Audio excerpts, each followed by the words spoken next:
Best Kept is a career educator, poet, and storyteller whose distinct voice and deep-rooted origins shape his writings and performances. His debut poetry collection, Dreaming Under Polka Dot Stars, published by World Stage Press, is a canvas of memories and vivid poetic portraits. He is co-founder and curator of A Mic and Dim Lights, one of the nation's longest running open mic poetry series based in Pomona, California.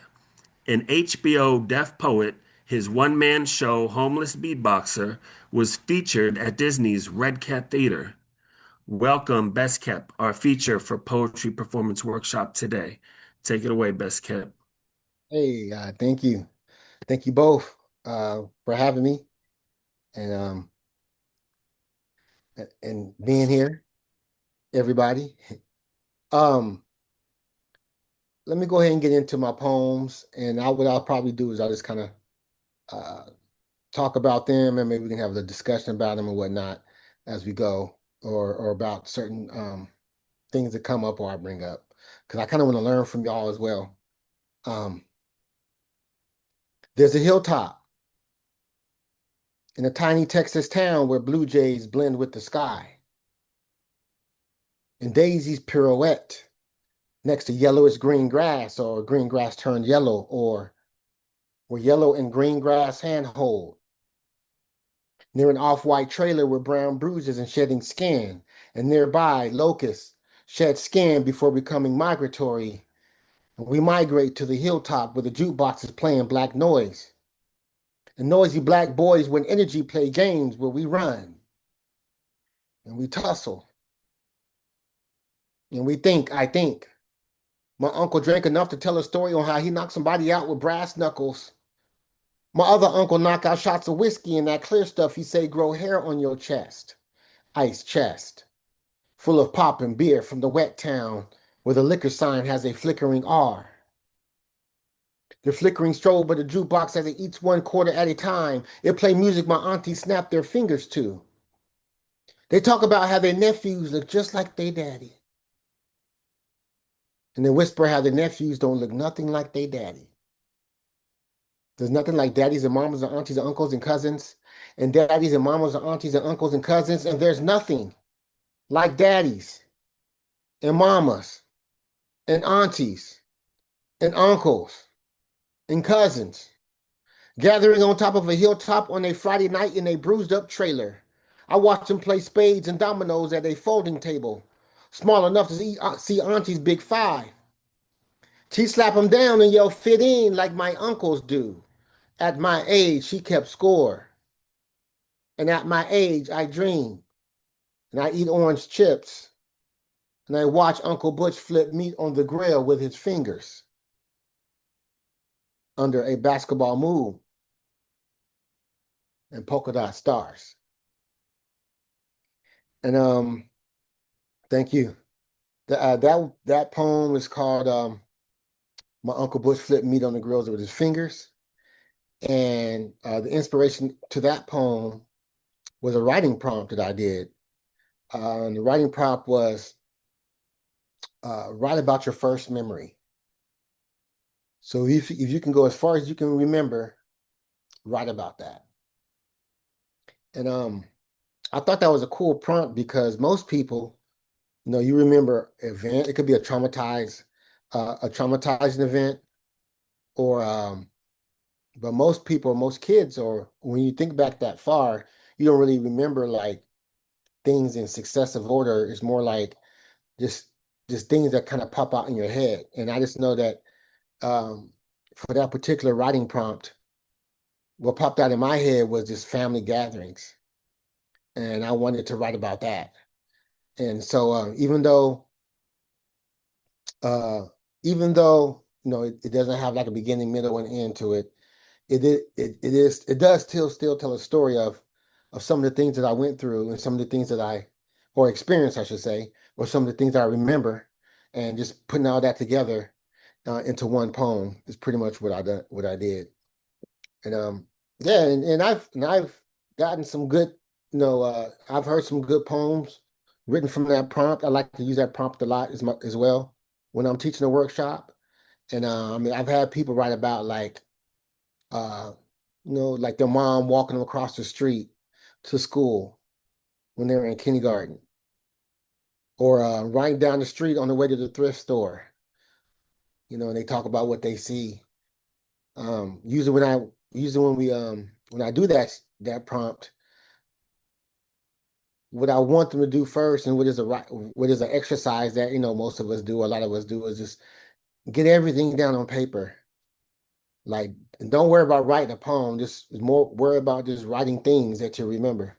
Whether in like, if you're remembering in stanzas or sentences or just in list form, just jot down everything that you can remember.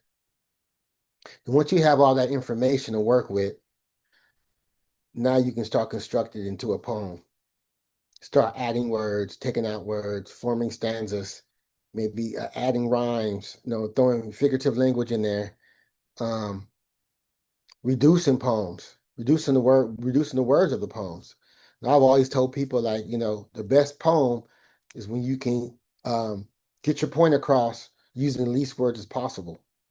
So sometimes that's one of the first thing I do once we get that information on the page. Once we get that canvas going, I'll be like, you know what? Take out all the words you can take out without taking away the meaning of the poem.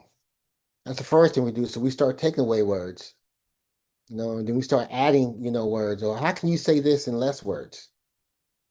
And then we'll add some figurative language.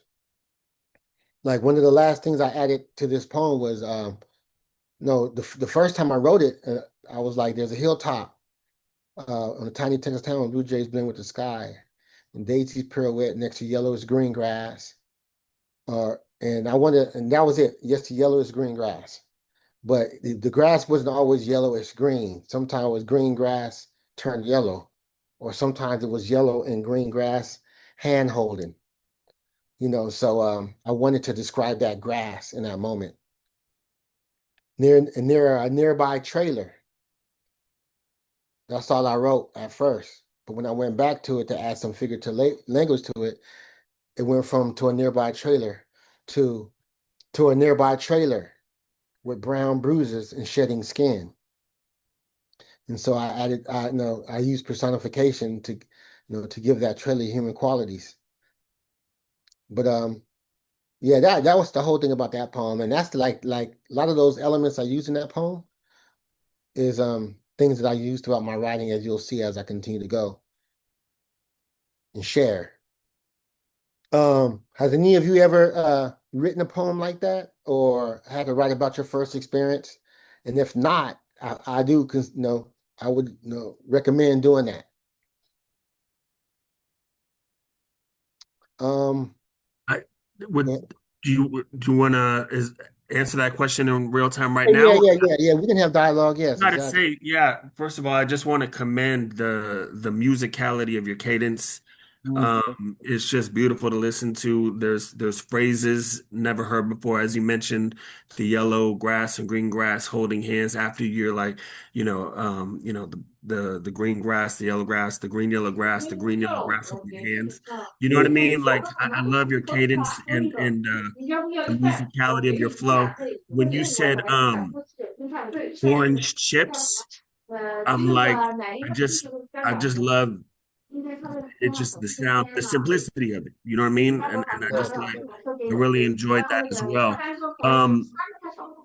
Dawn, I will quote Dawn. Dawn always says our first experiences, our childhood, are a gold mine for poetic yes, content. yes, And yes, I always vowed to go there, and I haven't yet, but you gave great instruction on how to go back and just kind of throw some of the memories on the map and piece them together Lego style, like you mentioned.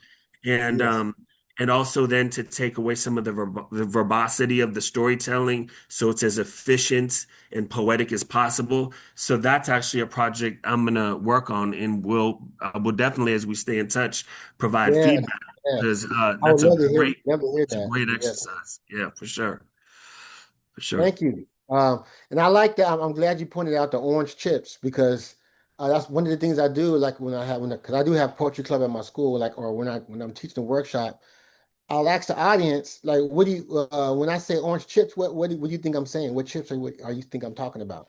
And you hear different things. You'll hear Doritos, you hear Cheetos, you hear cheese puffs, you hear hot fries, so that's a good thing. Like yeah, or Fritos too. There you go. Yeah, so I mean, orange chips could fall under anything. We've all had those orange fingers. And that right there is like a universal, just something that's universal. I feel like everyone can deal with. But and also too, I feel like that's also universal as far as family gatherings. Like we all have our family gatherings. We all can talk. That can be a prompt within itself. Talk about a family gathering, one of your family gatherings. What do you see? You know. But thank you for that. Um, all right, I'm gonna go ahead and go into my next poem. The smudge of her lip gloss rests on the rim of the glass where the lime once was. I'm feeling good about us. I'm usually right. She's an unusual light. She is now my favorite poem. I can say her all night, all night. We Jay Dilla and Jill Scott and Janet Jackson and Janis Joplin and Jaheim. I mean, we foreign exchange dialogue. The fog is heaven. And we float over LA's First Street Bridge. Heaven. Connecting the east side to Little Tokyo. The straight ahead view of downtown shining lights made this feel like a date. Cupcakes baked. Near Sweet Lady Jane's. We people watch. I peep my watch. We early in the game. She already thinks I'm funny. Under a sky that is dark like us. Plus, we thrust generational trauma to the side and glide over scattered puddles near fresh graffiti. I'm greedy. I want to taste her smile. I haven't felt like this in a while. And that poem could be called Last First Date because it was my last first date. Or it can be called Cherie, which is my wife's name. So I haven't decided yet. But that poem was actually longer. It was a lot longer. And I broke down our date minute to minute, like what we went down. And I kind of figured like, you know what? I really ain't got to do all that. And so I rewrote the poem. After I've published it a different way, I rewrote the poem. And what I did in that poem, when I rewrote it is I picked my favorite lines of that poem. And that created the poem. So it cut the poem down three quarters. It's a lot shorter than what it was. But my favorite line of the poem was the first line. And in the original poem, we didn't come till later on. And it was the smudge of her lip gloss rests on the rim of the glass where the line once was. And we're all poets, and when we write that line, we like, oh, I love that line, and that leads me to my another strategy that you can use when you're writing is like sometimes when we're writing, it's good, but once you get like to the middle, when you start flowing, it starts getting juicy. There's the juicy part, the part when you're like, okay, I'm in a groove. When it's all said and done, why don't you take that middle part when you start becoming in a groove and move that up to the top of the poem? So now you got the meat. Now you got the part where when you were flowing. Now you can move that up to the top. When I say flowing, you guys know what I mean. As a writers, when the pen is going and it's starting to come. And sometimes we get stuck into like, all right, the poem started like this. It has to stay like this. It doesn't. It's your poem. It's your word. You can do what you want. So I've done that. I've used that strategy a lot, where I've taken my favorite line of something I wrote and moved it up to the top, or just to take in the middle part and moved it up to the top. Because we all know that like having a good start of a poem, I mean that can be the difference between you finishing it in a day or two, or in one sitting, to you finishing a month or two from now, or a year from now. Having a good start makes you want to complete that poem. And if it's a start that you're proud of and that you really like, it'll motivate you to finish that piece or just write more about that piece, or to write more lines like that. You know, that first line may change the whole tone of the poem. A place where you didn't even feel like you didn't even think you wanted to go or knew you can go. So and that's something you can do. I mean, and I feel like also too, like you have poems that you've already written, so sometimes you can use that as well. Like go to a poem that you've already written that you feel like you can make better. Because I know sometimes we look back at poems that we wrote, or things that we wrote, and feel like we could write that better now because we've learned much more, have grown up as a person or a poet, to where you can go back to one of your old poems and like, you know what, let me revise that. Let me make that better. Let me say that, or you may got new information, So let me add some more to that. So that's one of the things. This next piece I'm gonna do is I'm gonna do it in a couple parts. Um, it's um, I'll just go ahead and share it, and then we'll talk later. When the wind is cabbage patching and the dust is moonwalking and the trees are pop locking and the leaves are throwing their hands up, we are somewhere to no hair on our top lip. We peach fuzz. And some wonder if their daddy does, or how tall he was, or how small of an issue to always have to miss you it was. We get through because we learn our lessons. And pray it don't overflow, bottled up aggression. Them buttons you pressing could mean go. We go hard on BMXs. Hand me down handlebars, big as Texas, flexing. Our black boy muscles, we ain't messing around the corner. Lose liquor, sell depression. And diapers. The ciphers out front taught us lessons. Head bobbing, forehead sweating, head bobbing, forehead sweating. White dice shoot 7, 11, cherry slurpees like heaven. Red tongues be the devil, blue tongues be sleeping. We black boys on brown cardboard, B-boy sessions, MJ's moonwalk gave direction. One love. One glove expressing the culture, impressing the vultures who had the nerve to handpick the vulgar of our beloved MCs and then praise them when they're older. Nights get colder. Mad Dog 2022, we hang over. Sins hang over our crowns, eyes glazed over. We vomit out last night's transgressions till the day's over and wonder what happened. You see, back then, everybody's rapping. The golden age of hip hop had every car slapping. Ain't no half stepping. In school, we have present. It's either half present or adolescence or bad choices. Who represents the voiceless, forever certain? Cries go noiseless till it's curtains. Now we missing persons, searching for our way out. Get in where we fit in or reroute or be out. Be like Harriet Tubman. We out. I wish I had the balls to be like we out. Head over the hills so I can see out to the trees, cabbage patching, and the dust is moonwalking, and the leaves are pop locking. And mama is making her black people's burritos with hella cheese. We consume hella red beans and rice, black-eyed, hella peas. Be nice at night, thrifty ice cream be right on. Right on magazine be hype, got new edition right on. The front cover we might. Hover over the TV and watch them on Soul Train on them Saturdays. When the leaves are cabbage patching and the dust is moonwalking, we are watching Soul Train on them Saturdays with new edition in them. And my big brothers and them hum along and sing along until it's their turn. And on them Saturdays, we mimic Jackson 5 and they mimic Run DMC and they mimic Earth, Wind, and Fire. And it's like that. And I'm like that wallflower in the corner fixated between the TV and them mimicking. And even then, when they in the way, it's okay. They good too. Just like them dudes do on Soul Train with the pretty ladies. Soul Train line type of fine.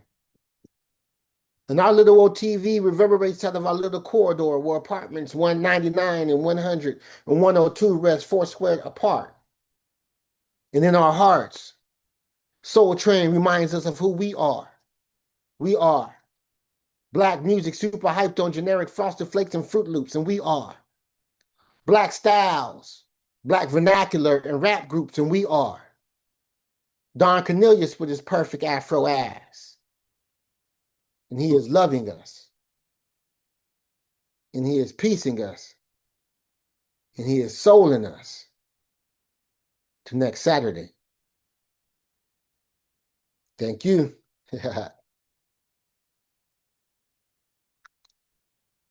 Yeah, that poem is just like I don't even know what to call it. It's just like it's just anecdotes of little stories just put together of my childhood. And it's kind of like a summary of my book, but also too, it's like because the book is Dreaming Under Polka Dot Stars. Here it is right here. Dreaming Under Polka Dot Stars. And from the ages of like 5 to 12, I was kind of I was antisocial. I was very quiet. I kept everything to myself, and I didn't speak much. And so that book represents things I went through from ages 5 to 12, and even sometimes maybe beyond as well. But things I didn't say, and it's but also too, it represents a lot of times not every black kid was a gangster, not every black boy was a gangster, not every black boy you know just played sports and wanted to go um to the NFL or NBA. There are black boys that just love kicking it with your friends and chilling and listening to hip hop, and writing poems or rhymes or having debates, about different things. So even though I wasn't, heavily into sports, but also too, like, uh, I wanted to change the narrative with that poem of with a black boy. I just wanted to give another look on how, I didn't mean to say change the narrative, but just give another view of like of a black boy growing up in the 80s, basically. And that's like half of the poem right there. And my whole goal is to have a 20-minute poem and to travel with it, and maybe have a musician with me. And I actually kind of like went through the poem, but when I would say it or when I would perform it, my goal is to do it a lot slower, than how I did it right now. So I mean, it'll be, yeah, it is be a lot slower. When the wind is cabbage patching and the dust is moonwalking and the wind is pop like, so it'll be at a slower pace, and but I'll still get in there, and like you said, my cadence or whatever. But um, so here's another part of that poem. And on them Saturdays, I smelled my daddy's pungent cologne when I hugged him hello. My ear on his mercury belly. His fancy van had a sink and a prominent couch, and new car sent air fresheners, and the license plates with our last name. And on them Saturdays, I would meet his girlfriends in their best jeans and earrings, and we'd eat Chinese. And on them Saturdays, we played ball in the driveway, and he fouled hard like old men do. And I fall hard until I learn not to, like young men do.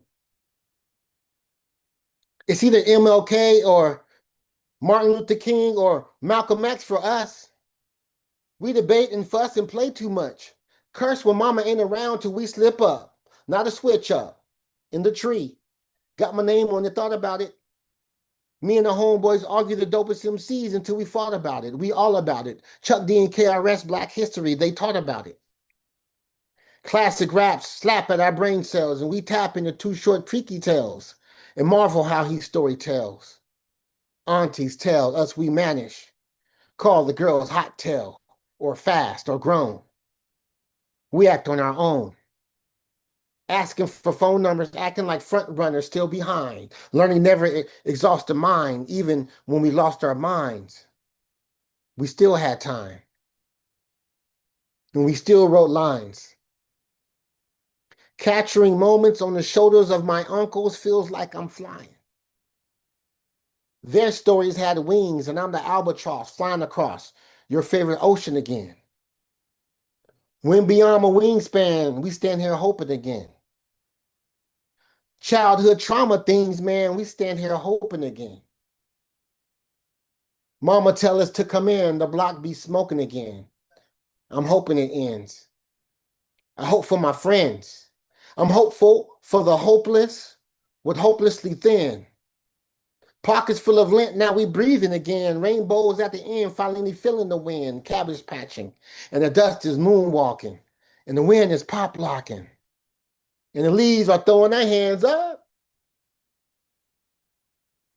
And then them seeds be like, throw your hands up. And we be like, throw your hands up. And they be like 5 fingers, closed palm, elbow at an angle, eating them seeds. And how they eat MCs and talk about black pride and black inventions and gold chains and black Adidas.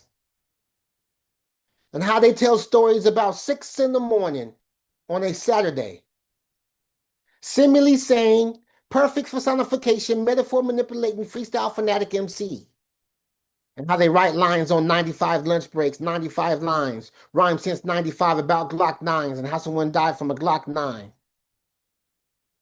And how they write about martyrs and heroes and gold chains and mad villains and metal masks and shiny caskets.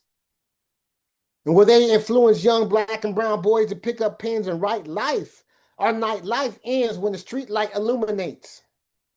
And mama waits at the screen door with the baby on her hip, off-white bra strap peeking out her slip, flying insects doing backflips or figure eights. And I Reggie Jackson one last ball while she waits. And I Magic Johnson one last dime while she waits. Or I LL Cool J one last verse while she waits. With food on our plate, we take that cornbread to the head. The same pork that sick us dead, we devour like hard candy. Hand me a power nap when it's past full, steadfast when it's not cool, gluttony like pastimes, salmon croquettes for the last time. We ration block cheese and top ramen, our lifeline. At nighttime, mama going off on that beef stroganoff. Louisiana hot sauce ain't hot. We watch the pot still until it's done. You see, we them sons, we them stepsons, and we're them sons we be waiting for at your door. Play shoes and socks mismatching, and the trees be cabbage patching, and the dust be moonwalking, and I'm moonwalking like Neil Armstrong, black arms long enough to box with angels from an angle. They want us to star spangle, but my stars dangle. Their hands in the air, and they dangle. Their hands in the air, and that's it. Thank you. Sorry so long. That was my last poem. So